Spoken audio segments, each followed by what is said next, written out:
It's not that easy being green, having to spend each day the color of the leaves, when I think it could be nicer being red or yellow or gold, something much more colorful like that. It's not that easy being green. It seems you blend in with so many other ordinary things, and people tend to pass you over, 'cause you're not standing out like flashy sparkles in the water or stars in the sky. But green's the color of spring, and green can be cool and friendly like, and green could be big like an ocean, or important like a mountain, or tall like a tree. When green is all there is to be, it could make you wonder why. But why wonder, why wonder? I'm green, and it'll do fine, and it's beautiful, and I think it's what I want to be.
Screaming 1 + 1 all night means we're thoughtless, cruel, and bad.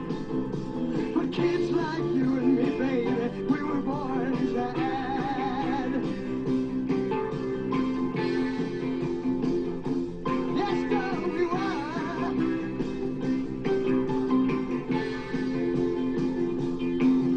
As we keep on wandering, we see 2 trash cans, so we add 1 and make it 3.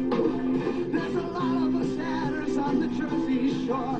Out here it's the thing to be. Yeah, we'll keep on shouting 1 + 2, even though it makes them mad.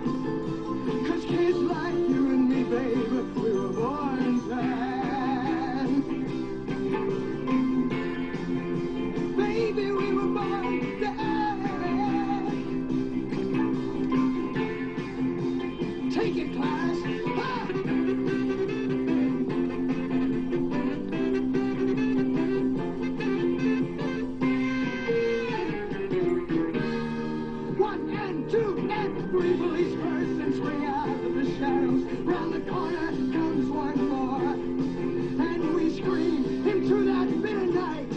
Hey, 3 plus 1 makes 4. Well, they seem to think that we're disturbing the peace, but we won't let them make us sad. 'Cause kids like you and me, baby, we were born sad. Baby, we were born sad. Baby, we were born sad.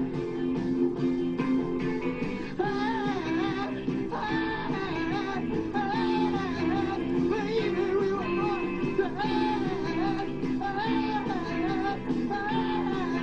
Baby, we were born sad. Baby, we were born sad. Baby, we were born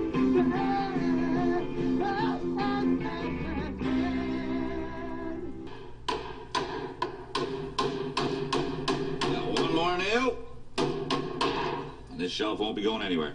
Oh, I can't stand this. Have you seen what's going on out there? Schemer's got everybody working for him, does he? Yeah, he's even got Ginny doing his laundry. Sounds like a dirty job, and one that can end up badly for everyone. Doesn't it sort of remind you of James and Percy? Well, I don't follow you on that one, Mr. C. I can't see Percy writing an IOU. No, but he's still got himself in an awful mess. It was a splendid morning on the island of Sodor. James was feeling very pleased with himself. His red paint gleamed in the sunshine as he sped along the line. He reached the junction just as Percy puffed in with some freight cars. James was surprised to see him. "What are you doing here, Percy? You should be at the station by now." "I know," sighed Percy. "These cars have been troublesome all morning." "That's no excuse, Percy. Nothing should stop us. Sir Topham Hatt relies on us to be on time. Now, if you'll excuse me, I'll be on my way." And James puffed importantly away. "Bossy buffers," muttered Percy.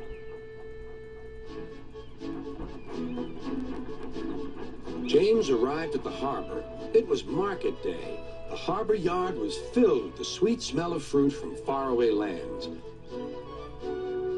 The fruit was delivered in big ships.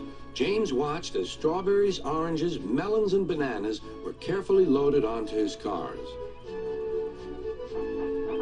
Then he set off for the station on the main line.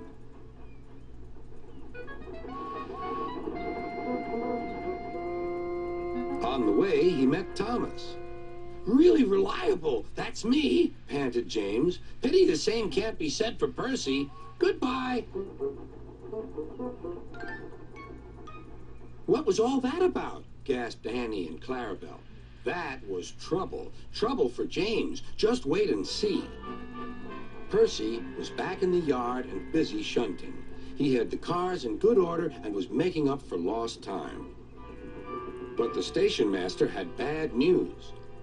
"What's happened?" asked Percy's driver. "James's brakes have jammed. We need Percy's help right away."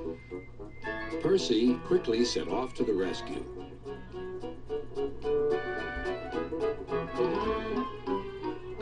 James was stuck on the line and looking glum. Percy couldn't help laughing. "Got yourself in a bit of a jam, eh, James? A sticky situation?" "Be quiet. It's not funny having jammed brakes." "And not very reliable either. I'm surprised you let it happen, James. Nothing should stop us engines." "That's enough, Percy," said the driver. "Can you push these cars?" "Of course I can. There's no time to lose. James has done too much of that already." James angrily hissed steam as Percy was coupled to the cars. "Off we go," said Percy. "I'll have to go fast to get there in time. Those big engines are so unreliable."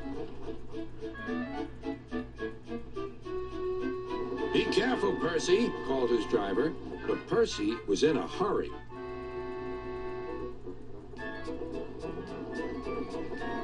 He didn't see that the switch had failed and that he had been diverted into a siding. "Look out, Percy!" shouted his driver and applied the brakes, but it was too late.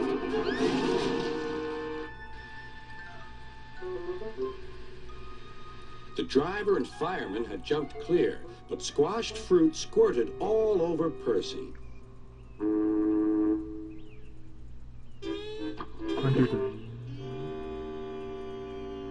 Sir Topham had arrived.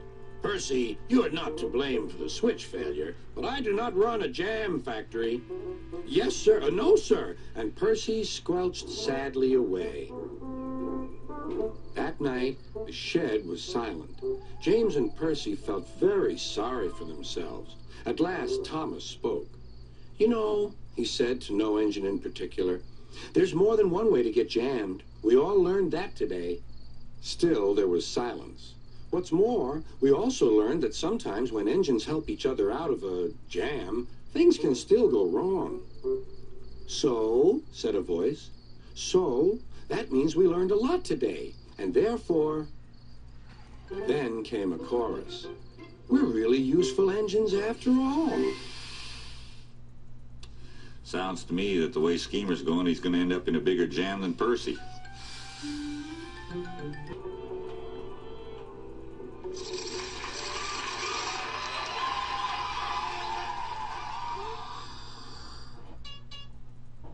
O!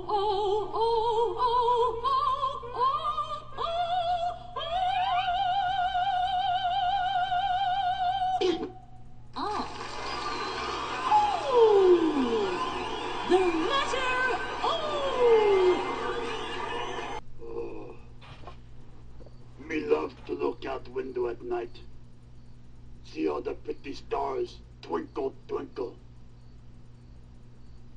But you know what me like to look at best of all? The moon. It's so big and round. And you know what moon remind me of? It remind me of great, big, delicious cookie. Imagine what me do if moon was cookie. Just imagine. If moon was cookie, me think me would be happiest monster you ever see. Me put on a spacesuit, then up through the night, me ride in a rocket to go take a bite.